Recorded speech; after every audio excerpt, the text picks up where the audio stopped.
Masu kallo da sauraro barkanmu da warhaka. Yau muna tafe muku ne da zazzafan harin da 'yan ƙungiyar IPOB suka kai ƙaramar hukumar Aguata, wacce harin take kamanceceniya da irin yadda 'yan Boko Haram.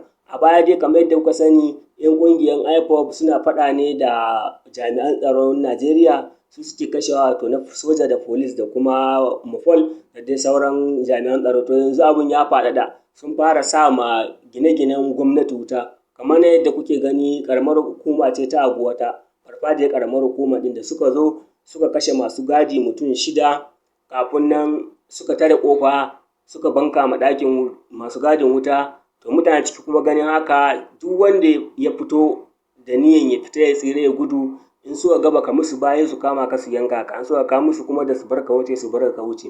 Haka aka yi da suka yanka mutane mutum 28 kamar yadda labari ya zo mana, kafin suka banka ma ofishin ciyaman wuta da dai sauran wasu ofisoshi kuma na alfarma.